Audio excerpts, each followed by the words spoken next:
You're not going to believe where I'm headed this time, and you're really not going to believe why. I'm on my way to the most valuable piece of real estate on earth. And I'm going there because there just might be a way for you to essentially grab a piece of it and the enormous profits that it could bring. There are a few things that make this specific piece of real estate unique. First, it's probably nowhere that you're imagining right now. And secondly, in order to make money from it, you don't have to actually own any land. You're not going to be leasing it or renting it either. So take a guess. Where do you think the most valuable real estate on earth is? And it's not just the most valuable land right now. It may be the most valuable land that has ever existed anywhere at any time. And you don't even have to live here to cash in. Plus, unlike so many other chances to hit it big, this one isn't reserved for the elites. Anyone who knows about this place can get in on it. That and the vast lasting fortunes it could create truly make what you're about to see an uncommon opportunity. Now, you and I aren't the first fortune seekers or treasure hunters to show an interest in this place, but you'll be the first who doesn't have to come here for a chance to strike it rich. Conquistadors, exploring what they called New Spain, now Florida, where I live, Mexico, and most of the Americas west of the Mississippi, were enchanted by Aztec legends of the 7 cities of gold. Several explorers searched for the fabled cities, and in the year 1542, after years of the most dangerous and backbreaking travel imaginable, and at great personal expense, Francisco Vasquez de Coronado and his weary, decimated expedition arrived in this very county, the spot where he was certain that he would find the 7 cities of gold and the undescribable wealth and worldwide fame that would follow. Now, as you know, there wasn't even 1 city of gold, let alone 7 of them. According to their written reports, the men found only, quote, tiny towns consisting of small huts. The irony was not lost on me as I drove through town in search of a new fortune, and I saw the modern-day version of huts populating the landscape like tombstones. My odds, however, are significantly better than Mr. Coronado, who died 10 years after his expedition in Mexico City, bankrupt.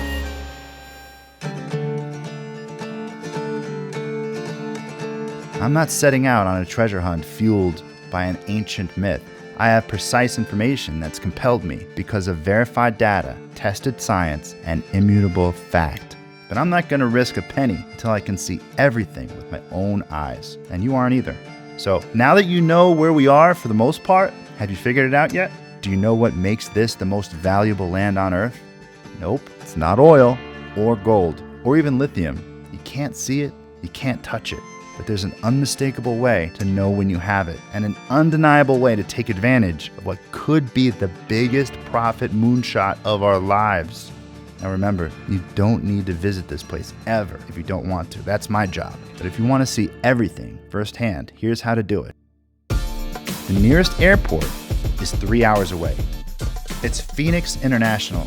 So rent a car and set the GPS for Mesa Grill and Sports Bar. Like I said, it'll take you around 3 hours, but it's more or less a straight shot down Route 66. You'll know you're getting close when you start seeing all the odd roadside attractions. Things like the Wigwam Motel, the gigantic dinosaurs at the Rock Shop, and a place called Alien Acres. All these roadside oddities are creative attempts to make money, and a necessity because until very recently, it seemed like nothing of value was here. Coronado found out the hard way, and many of the current residents live that hard way every day. But this new discovery could not only bring riches to anyone from anywhere who takes action, it finally, for once, could give the locals the success they've strived for. From what I expect will be one of the biggest booms in human history. And while I'll certainly dig into a company's operation and financial statements, there's no better place to get the real scoop than from on the ground, especially at the local watering hole. So first things first, a drink at the Mesa Grill and Sports Bar, a welcoming oasis in this harsh landscape and the epicenter of town.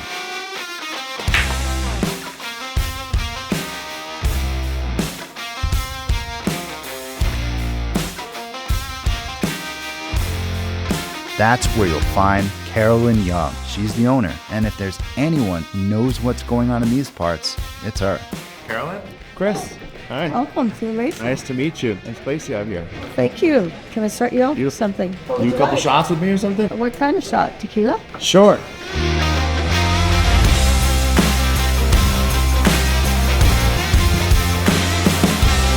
So, how long have you owned this place? 94. Okay. It was an old warehouse, and it was all boarded up for like 15 years, and we came in with flashlights and thought, well, we'll just have a bar and a restaurant. So I noticed the people that work here seem pretty tight. Wilfred Wanika, he's been here for 28 years, I believe. He's my main chef. Sylvester Shorty, he's been here a little over 20-something years. Sal's wife works here, his daughter works here.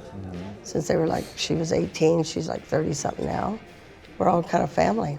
Family. That word means many things to many people, and in Carolyn's case, it means the adopted family at the heart and soul of the Mesa Grill, a family that she wants to see prosper. But for a while now, that's been hard. Carolyn's tale echoes through the streets of a town that's seen better days, a reminder of the past that once bubbled over with promise. This isn't just nostalgia, it's history, a time when opportunity wasn't just a buzzword, but a tangible reality. From the roaring 20s to the neon-lit 80s, this place didn't just grow, it exploded in size. The American dream in full swing. 200 or 300 men would hit this town in one day, and they'd stay here 2 or 3 months at a time. They'd spend fortunes. You know, they brought everything into this town. A lot of money. It sounds like you're saying it in past tense. It is very past tense. Oh. But then, the music stopped. A 20% drop in folks calling this place home is a punch in the gut to those who remain.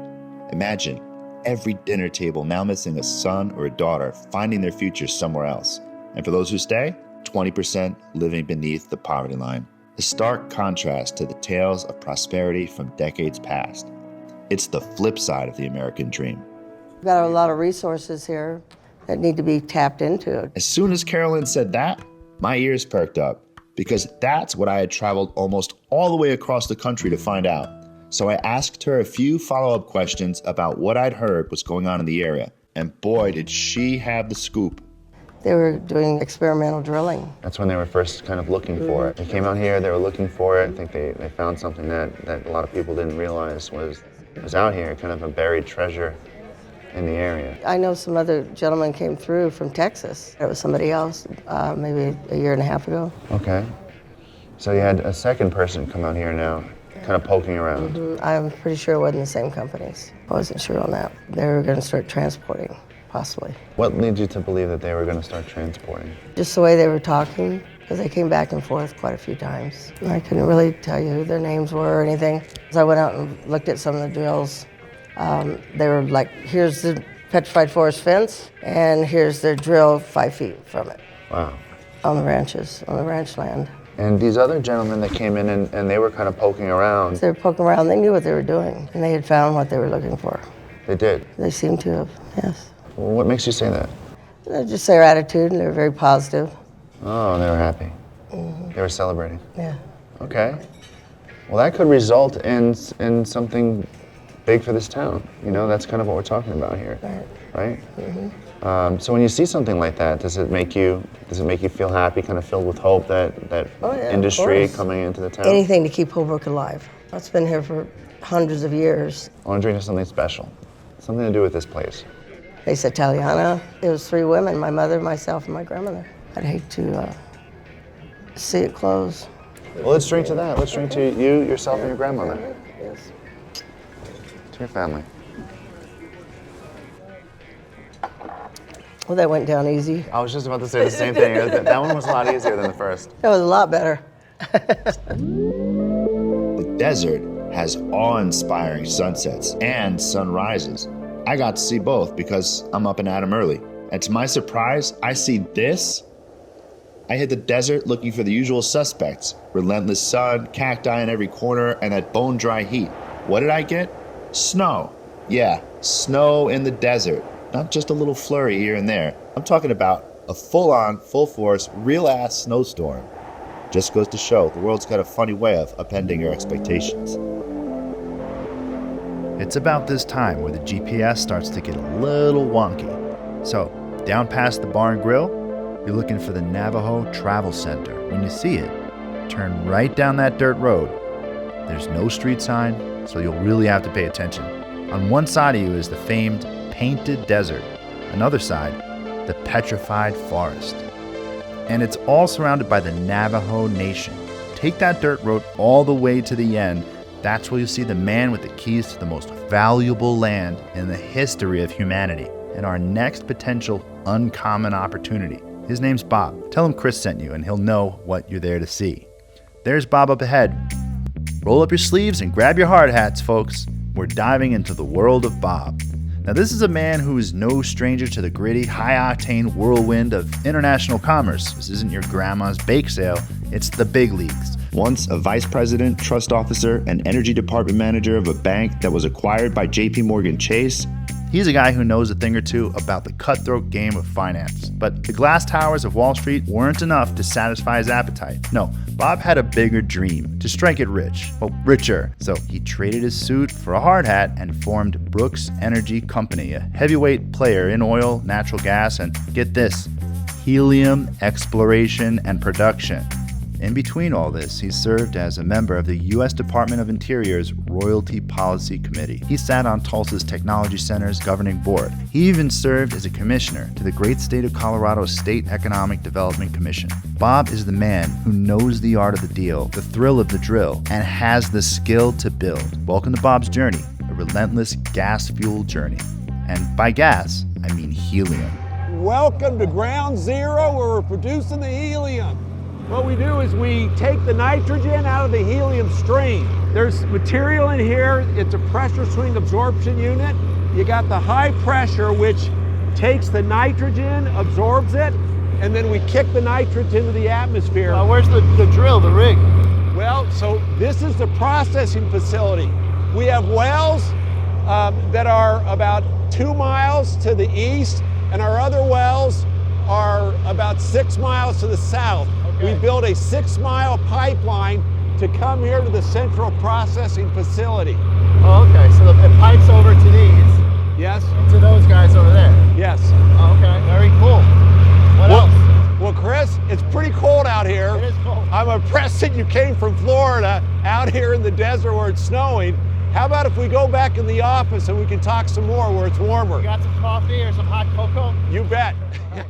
Maybe you're wondering why helium is even necessary. After all, when most people think of helium, first thing they think about are birthday balloons. Turns out, helium is not just for fun and games, my friends. It's a silent workhorse that floats around us, often unnoticed. But the truth is, it powers our economy in ways you would never imagine. Next time you're lying in an MRI scanner, remember to thank helium. It's what cools down those superconducting magnets and keeps the whole operation running smoothly. Beyond that, from the depths of the sea to the outer regions of space exploration and everything in between, we need helium. Here's an example. Deep sea diving. Scuba divers mix helium with oxygen to create trimix. This helps divers avoid the dangerous effects of nitrogen narcosis during deep dives. How about in your everyday life? Do you know anybody that uses this thing called high-speed internet? Those fiber optic cables that zip our cat videos around the world? Yes, helium is needed for the manufacturing process of those, and to infinity and beyond. What about space? When we're not content just exploring our own backyard and decide to go gallivanting off into the cosmos, helium is required to pressurize the fuel tanks in rockets. So next time you see that lonely balloon floating off into the sky, remember, there's more to helium than meets the eye. Just ask Bob. So I'm here learning about helium. You're the helium expert, I'm the investing expert. And so, I'm very impressed by everything that I've learned about you and that we've talked about and your background and everything that you've on your journey kind of experienced that led you to this. Some kids, when they get their balloons, their party balloons, and I've had it with my young sons, they will let it go and then they'll cry about it. What I did, I would look in truly fascination, the balloon going up and then disappearing and then reappearing again. And so I've been fascinated by a very young age about all the incredible properties of helium. My understanding, and it's minimal or almost non-existent compared to yours, but helium on a molecular level, it's the smallest molecule, I think, right? That is, I think, available. Is that why they use it for chips and semiconductors? Absolutely. It's number 2 on the periodic chart. So the only one smaller is hydrogen, and then helium is number 2. And it's so sneaky. It'll sneak out of a trap underground. It is generated by the degradation of thorium and uranium, and then it gets trapped in the surface with sometimes oil and sometimes gas. The problem is it's so sneaky and it wants to get out of there that you usually find it in like concentrations of less than 1% of the gas stream. And when I say less than 1%, it's 1/10 of 1% of the gas stream. So to try to find helium when you drill an oil and gas well is very difficult. The reason we're here in Arizona drilling for helium, they refer to this as the Saudi Arabia of helium because it's 8% concentration of helium. In the world, this is the highest concentrations of helium anywhere. And so what you have here in Arizona, Navajo County, is super concentrated helium, right? So what you're kind of sitting on is a bit of a gold mine here. We are developing the field and we're drilling wells. And in fact, we will be drilling 5 additional wells in the coming months. And why isn't everybody doing it? Well, they're waking up to it. We acquired 27,000 acres. We're expanding our acreage in this area. And so we can drill up to 300 wells on our acreage block. That's right. This is the ground floor of a 300 well endeavor. That is huge. Just to give you an idea of how big this place is, it's 27,000 acres. If you were to walk all the way around it, well, first of all, you'd probably die of a heat stroke. But if you did make it all the way, it would take you 5 days minimum to make the trip. To put it another way, ever been to Disneyland? Talk about a lot of walking. It's a massive major theme park. And if under that whole theme park was high-grade helium, that would be a great investment, right? Only this isn't the size of Disneyland. It's the size of 54. That's right. You could fit 54 Disneylands in this space and still have room left over for an extra Mickey Mouse or 2. That, my friends, covers a whole lot of helium. Let's talk for a minute about the importance of helium. We've covered chips. It's mostly used in the healthcare industry, right? MRIs, things like that. Absolutely. So Talk to us about that. chip manufacturing, we're seeing increased demand, and of course a demand that we want a domestic supply. Yeah. MRI machines, the magnet is really hot, and so helium has incredible cooling properties that cool the magnets down. Nuclear reactors, we use helium for cooling properties. We're seeing quantum computing increase demand. It's interesting, the space program uses helium because it doesn't react with any other of the gases. Each launch, you need a certain amount of helium to buffer the cold and the hot gases. I found it interesting that Elon Musk with SpaceX, he tweets out every once in a while his frustration with helium prices and his frustration with the supply of helium. So NASA just signed an agreement with a producer, a multi-billion-dollar contract for helium over the next 10 years.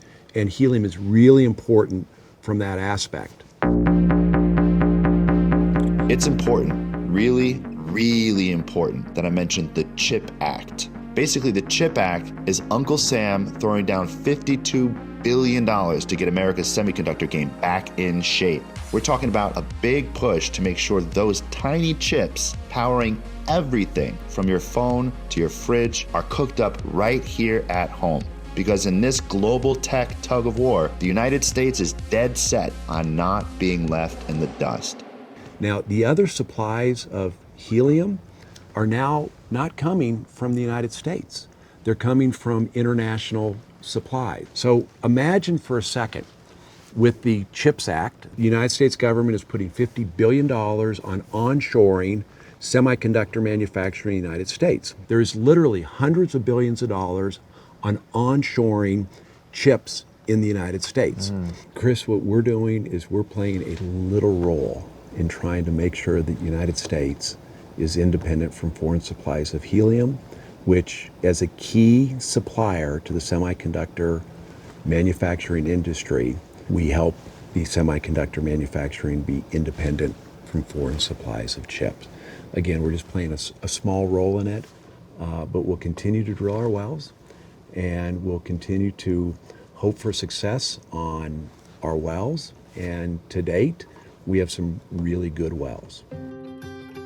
So far, so good, but this isn't my first rodeo. See, an investment opportunity of this magnitude sounds amazing, but if the local community doesn't support it, these things have a funny way of drying up and dying.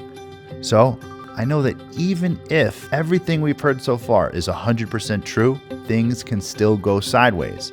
That's why I want to get feedback from someone who really understands the way of life here. Someone who can help me understand what the practical impact will be on this land and the folks who live here. We are smack in the middle of Navajo territory. It's a place that's both familiar and foreign.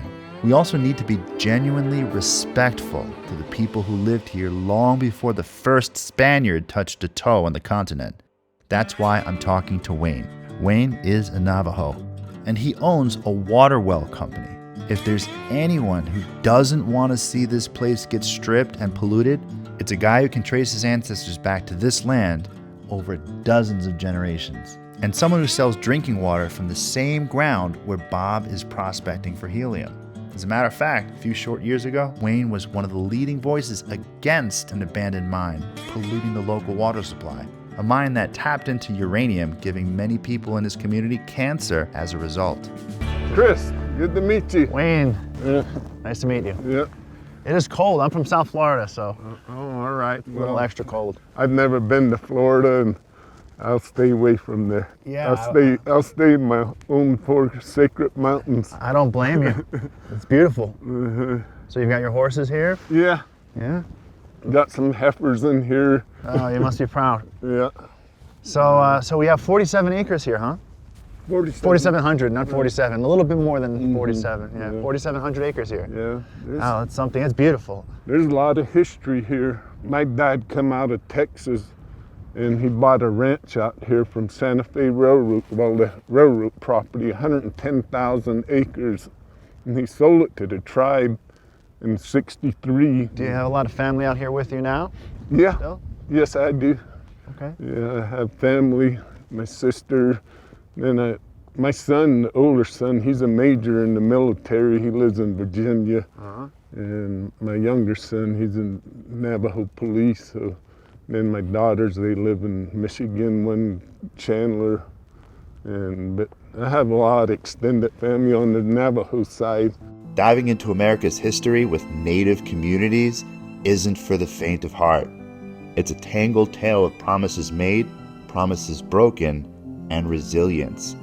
I'm here with Wayne, ready to dive deep into those stories, hoping we can shine a light on that reality, however gritty it might be. I don't use white man's medicine, and I have a good reason. And boom, there it is, the raw, unvarnished truth staring us right in the face. I'm all in. Let's get to the heart of it, Wayne. Lay it on me. Tell me. There's a lot of natural herbs around here. I and my wife go out and collect them. I use a lot of natural herbs. That's all I use. In '09, my prostate started giving me problems. And at night I was retaining fluids and I was getting my nerve attacks. So my wife said, drink this. And I drank it for about a month. And that infection, I guess you call it a chimney sweep, you know? Yeah. To this day, I urinate good and I drink it all the time. I carry it with me, just, you know, and it's all made 13 different natural herbs from all different areas that we collect throughout the year. So, the verdict's in on white man's medicine, and it's not looking good. Point taken, and honestly, in a lot of corners, I'm right there with him. The good news is, Wayne's prostate is as healthy as his horse's, despite ignoring all that Big Pharma has to offer. But now, we're shifting gears to something a bit lighter, helium. What's the story there? from your perspective, a local person who's been here for so long, how do you feel about them coming out here and pulling this kind of treasure out of the ground? Well, it is a treasure, you know, that helium's used in all kinds of applications. So just as long as it's taken care of and there's good inspections on, you know, the drillers, they're doing the right thing, you know, no fracking. We don't really, because our helium table here is pretty shallow. And you also have helium here, especially in high concentration. Is that the right term? High concentration, high potency. Concentration, right? 8%? It's the purity. The purity. It's like, see, our helium out here is about like 98% pure. Like in Kenya, there's like 66 down that lower grade, so there's more byproduct in it. This one's cleaner, less carbohydrates in it. The way I see it, just by, you know, looking at some of the material and studying it, and this sand or this area, helium's real high grade, and the MRIs, all kinds of applications they use it for, and it's an important, you know, mineral. Yeah. And I support, you know, like I said, taking it responsibly. I know them big balloons, they go way up there and they use this, my son said they'd use this high grade helium to get these balloons where they want them. You mean for the military? For the military, right? So I support, you know, like I said, in a responsible way of extracting it, you know. Yeah. Listen, I really appreciate you allowing us to come out here and speak with you about this. All right, Thank Chris. Appreciate it. Thank you very much, sir. Good luck with the helium industry, because it's a good industry. It's here to stay.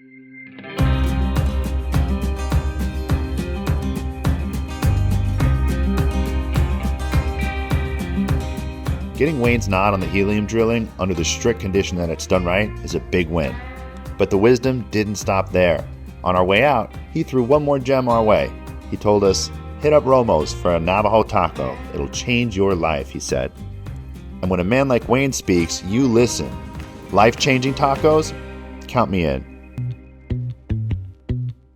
All right, so we've gotten to know a lot of the people out here, several of the folks in Navajo County, but it occurs to me that I haven't done the same with you, so let's do that. My name's Chris Rowe. I live in Florida with my wife and 2 kids. If you were to ask them, they would say that I'm the nerdiest, most embarrassing human alive, and sometimes I'm a stand-up comedian too. Give it up for all your hilarious comedians tonight. That's not going to help us on this journey, but this will help us find these exciting opportunities. You know, I got my start on Wall Street when I was 17 years old as a stockbroker trainee, became a money manager and an investment banker and an analyst for about 30 years. So I helped take over 60 or 70 companies public with an IPO, and I also know entrepreneurialism from the inside out. I've launched a few money management firms and brokerage firms and investment research firms. And what all that means is I know how to research a company, basically, and their financials pretty well.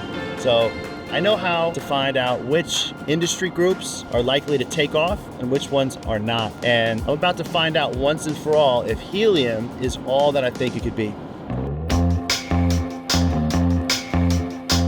And I have to say, I am glad this is being documented because I'm about to do something my wife swears I can't. I am about to multitask. A bite of Navajo taco here, some financial research there. So taking Wayne's advice to grab a life-changing Navajo taco, I'm stopping by Romo's restaurant. It's the pink building directly across the street from the other pink building.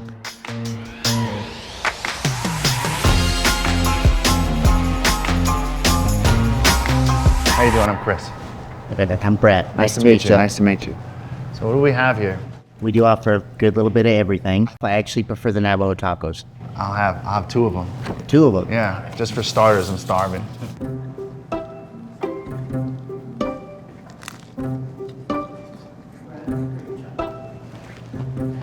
Good taco. All right, so here's the scoop. First of all, The Navajo taco at Romo's is amazing.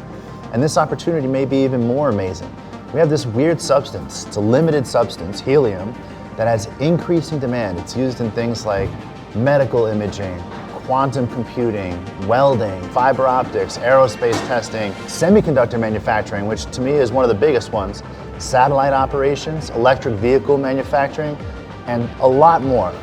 And it just so happens to be one of the almost secret tools to help us win the microchip wars with China. And that means there's going to be some serious government cash plunked down in the helium space by Uncle Sam.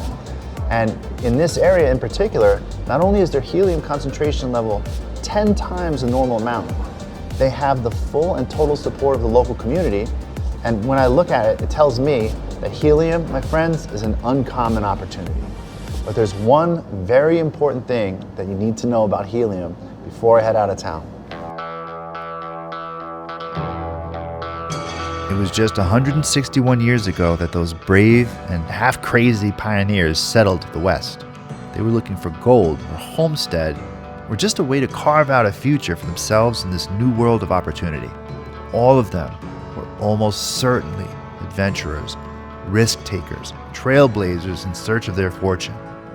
And even as fortunes were made and lost, I'm willing to bet that not in 1,000 years would any of them have imagined that soon people would be drilling in the ground beneath their feet to find a gas lighter than air that helps rockets go into space.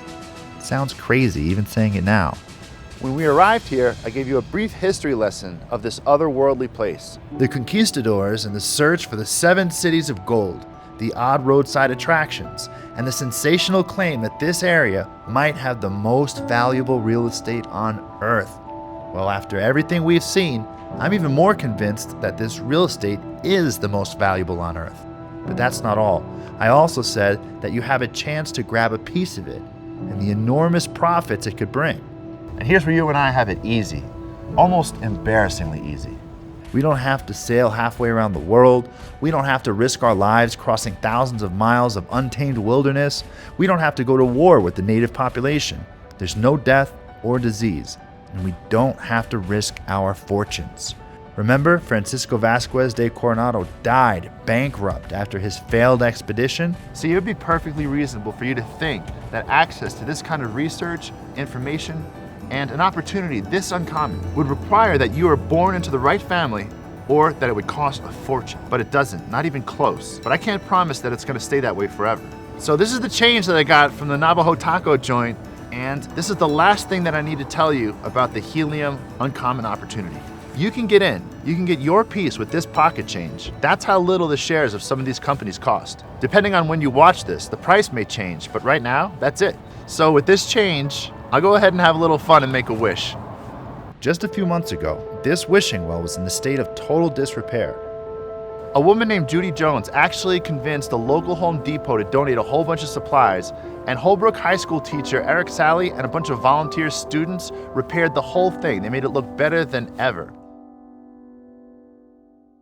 Okay, so my wish is that you join me. No, you don't have to invest in Bob's helium company or any helium company for that matter if you don't want to. That's not what I mean. My wish is that you join me on a journey of financial adventure where our goal is going to be to uncover uncommon opportunities that most people don't even know about and hopefully profit from them. Not just here, but over and over and over again in other places, from the far reaches of the earth and anywhere in between. I'll tell you all about that in a moment, but if you do want to know everything about helium, how to invest in it, and which companies to invest in, and everything like that, what I've done is I've compiled everything that you want to know in a special investment report called Sky High Helium Profits: How to Get a Piece of the Biggest Boom in Human History. And you'll be able to access the special investment report 24 hours a day, every day of the year, because it's all stored for you on my website right now. That's also where you're going to be able to access the extended interview with Bob, where he drops a wealth of incredible information about this company that I would bet less than 100 people on Earth know about. And you'll get all of it when you choose a trial subscription of my financial adventure and investing publication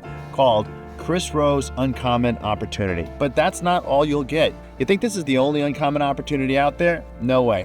This is what I do. This is my thing. This is what I love. Remember how I helped to take over 60 companies public with an IPO? Well, doing that takes a lot of high-level, intense research. I get pitched deals all the time. And when I do get pitched those deals, what I do is I dive in with the kind of research that you've seen today. And I do that every single month. So when you choose a trial subscription, that means over the next year, there's going to be 12 uncommon opportunities for you. And you can come along for the ride to every single one of them and all of their profit potential.